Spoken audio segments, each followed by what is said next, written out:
Assalamualaikum warahmatullahi wabarakatuh.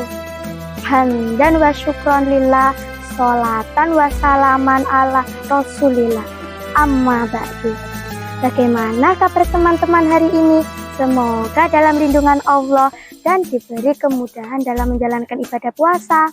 Hari ini saya akan menceritakan tentang kisah Nabi Hud. Siapa yang sudah tahu kisah Nabi Hud? Dengarkan baik-baik ya. Nabi Hud termasuk keturunan Nabi Nuh. Nabi Hud hidup sekitar tahun 2450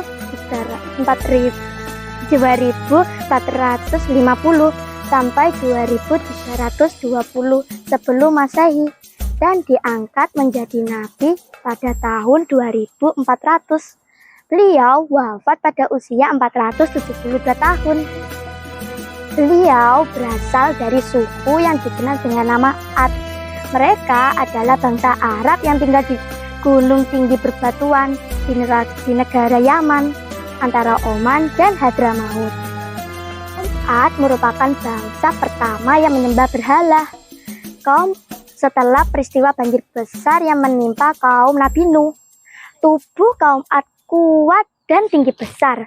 Saat itu tidak ada satu kaum pun yang bisa menyamai kekuatan dan kehebatan kaum Ad. Mereka pandai bertani, beternak, dengan mereka tinggal di daerah yang sangat subur dan air melimpah. Kekayaan mereka pun banyak tidak terkira. Dengan kekayaan itu, mereka pandai membangun gedung, rumah, dan istana yang megah. Namun sayangnya mereka menjadi kaum yang durhaka, yang tidak mau beriman kepada Allah. Mereka menyembah berhala yang bernama Samud, Sahda, dan Al-Haba. Mereka juga senang berperang dan menganiaya kaum yang lain. Padahal Hud sudah mengajak mereka untuk beriman kepada Allah. Karena itulah Allah menurunkan azab bagi mereka. Selama 3 tahun negeri itu mengalami kemarau yang sangat panjang dan mengerikan. Namun peringatan Allah itu pun tidak membuat mereka bertaubat dan beriman kepada Allah. Malah mereka menentang Hud untuk segera menurunkan azab pada mereka. Maka Allah pun menurunkan azab yang lebih dahsyat bagi mereka.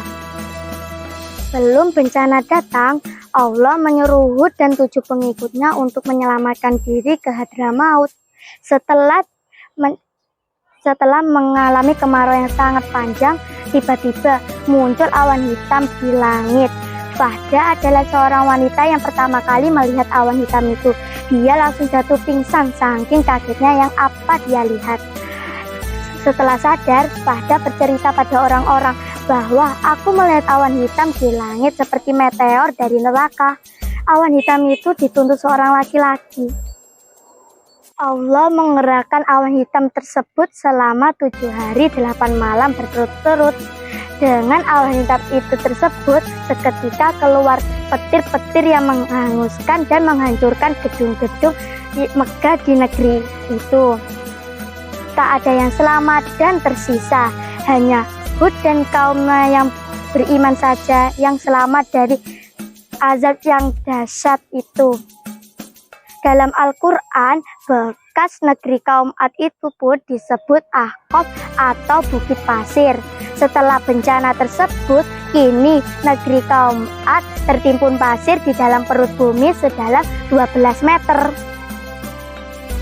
Nah, dari kisah Nabi Hud kita belajar bahwa kelebihan yang ada di diri kita adalah sebuah titipan yang diberikan Allah yang Allah bisa ambil kapan saja. Sehingga kita tidak boleh menyombongkan diri atas apa yang kita miliki. Jadikanlah kelebihan yang ada di diri kita sebagai penyemangat untuk beribadah kepada Allah. Siap tidak? Harus siap ya. Mentari senja telah tenggelam, hujan turun mulai terjatuh. Saya tutup kisah Nabi Hud dengan salam. Wassalamualaikum warahmatullahi wabarakatuh.